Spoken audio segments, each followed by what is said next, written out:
Move on this morning to the head coach of the Monmouth Hawks, Coach Kevin Callahan. Good morning, Coach. Good morning, Mark. How are you today? Doing fine. Hawks moved to 5-1 with a 61-28 win over Columbia to, I believe, wrap up your non-conference season, and now you have the open date yet again. So talk about the victory over the Lions and give us your thoughts on what you're going to be working on, any players healing up, entering the open date. Okay, well, I felt we played very well, played a good game all the way around on Saturday against Columbia. One of the keys to it was getting off to a fast start, which is something that we, talked about as a coaching staff and addressed with our team throughout the week. We wanted to get up early, and we did just that. Brandon Hill had an exceptional game for us, another 300-yard passing day. And I thought we ran the ball fairly well, too. This is the second game we've been without our starting running back, KB Asante. But I thought Levon Chaney did an excellent job in his spot, and a couple of younger guys seemed to get a lot more action this week, and Zach Welch and Ed Royd. So between the three of those guys, they had a pretty good day running the ball, and I guess you got to credit, our offensive line for the job that they did. Through the first 3.5 quarters, or 3 quarters, I guess, when our first group of defense was out there, I thought we did a really good job. We created turnovers and gave the ball to our offense in positive field position, and enabled them to really have some short fields to work with. And one of the things that we did well is we turned the ball over. I mean, we turned Columbia over, and we're able to get the ball to our offense for some extra possession. So all in all, it was a good day. It's good to be 5-1 heading into this bye week. This bye week comes at a pretty good time for us too. We're a little nicked up in some positions, and it'll allow those guys to heal. It will also give us a chance to, really work on some of the fundamental things that over the first 5 games or 6 games, maybe we feel that we need to do a better job on. And there's things that we've identified as a coaching staff that we want to take a good hard look at. And so what we're doing this week is we brought our guys in on Sunday as we normally do, watched the video, went out and practiced. We practiced today, and we'll practice again tomorrow. And then really the university goes into its fall break on Thursday and Friday, so we'll give the guys off then, and then bring them back in on the weekend to start our preparation for Presbyterian and the Big South Conference schedule. Thank you, Coach. At this time, we'll start taking questions for Monmouth head coach Kevin Callahan. To ask a question, please press *1 on your phone at any time, or click the Q&A link near the top of your browser, and click raise hand if you join us via the web. Questions for Monmouth head coach Kevin Callahan. And Coach, first questions for you are from Joshua Newman of the Asbury Park Press. Good morning, Josh. Hi, Coach. How are you? I'm good, thank you. When it comes to true freshmen, I know that you said previously that you don't want to put a label on, who's going to redshirt, who's not, because you never know what might happen. But, unless something really crazy happens, a kid like Cody is not going to play this season. Knowing that he's not going to play, is it, I don't want to say hard to keep him engaged, but you have to really explain to him that, he's building towards something bigger here in the future as he sits and learns this season? Not really, Josh. I mean, he's a very great student of the game, and he's somebody that's very competitive, and he comes to practice every single day full of energy and looking to improve and looking to get better. If we ran into a situation where we felt we needed to use him, we would not be afraid to do that. I'm really happy with the progress he's making. He's really picked up the offense extremely well. He brings some things to the table athletically that I like, and we all like what we see.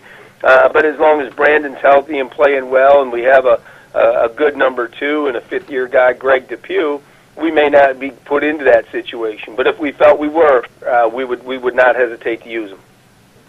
And just one more. Aside from KB obviously being out for the year, and guys like Reeves and Hunter, they're starting to get healthy.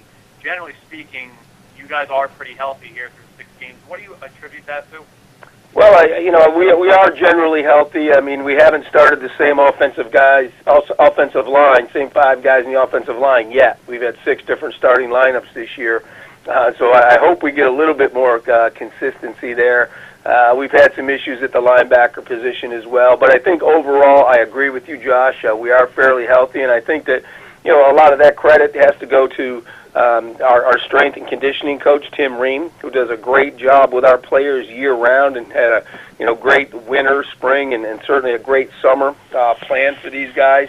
And I think you've got to credit the players themselves. They have a great work ethic. It's something that, they take very seriously, their physical preparation for the season, and they take care of their bodies during the season. So, I think there's a lot of factors involved in it, and hey, some of it's just a matter of luck, too, as we all know. But, I think we are fairly healthy at this point. Probably other than KB, no more nicks than anybody else has. But, hopefully we can keep it that way. Thanks, Cal. Thanks, Mark. Thank you, Josh. Coach, I got a couple questions for you. First is about Levon Chaney showing his versatility, becoming the first player in Big South history, non-quarterback-wise, to throw 2 touchdown passes in a game. We've seen him return kicks, run, catch. What's next for him? Well, as you said, Levon is a very versatile player, and he's small in stature, but he's a very physical football player, and there's a lot of different things he can do. And as you said, he threw 2 touchdown passes on Saturday, and something that we have a little bit of a wildcat formation when we get down by the goal line, and they didn't cover down on one of the receivers who was actually our quarterback, so Levon was heads up enough to throw the ball out to him. So he was 2 for 2 on the day with 2 touchdowns. Not a bad stat line as a passer, but also rushed for over 100 yards and had some key yards receiving as well. And he's a dynamic player, and he's really stepped in and filled the void that was created when Asante went out. Last week we heard the great news about Mike DeSeo being added to the Jerry Rice Award watch list. Congratulations to him on that. Thank you, Mark. And, Mike, as I said before on the call, he's, for a freshman, he's really got a great football mind. He's been able to successfully make that transition from a high school football player to a college football player. And he not only made the transition, he's having success doing it, and he's making a lot of key plays for our team and having a great year so far. So, we've just got to keep bringing him along. He's hungry. He's eager to learn. He's competitive, and if you have that, and it's a great start.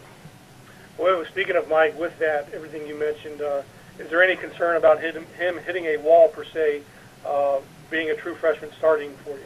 Well, there is a concern, and that's not just with him, but with all of our younger players. And as you know, we have a number of them in the lineup.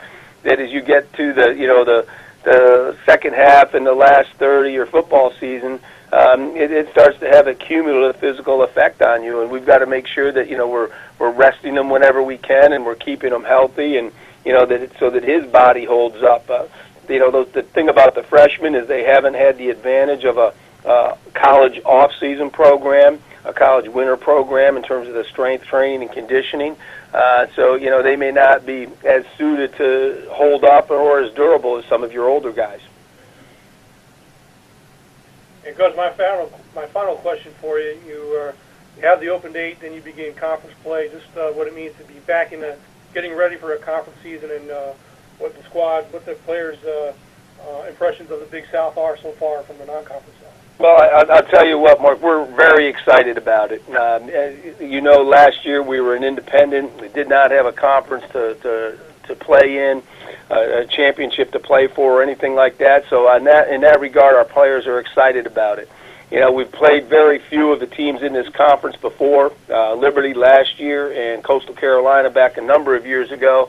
So it's all very, very new to us, and our guys are excited about the challenge that they know is in front of them. When we look down on the sheet and there's 3 of the teams in the top 25, we know we're in some great football teams that we've got to face here, and we're just trying to gear up, and hopefully we can be competitive. All right, Coach. Well, that's all the questions we have for you, so we'll let you go. Thanks for joining us. Enjoy the open date, and we'll talk to you next week. Thank you, Mark. I appreciate it. All right.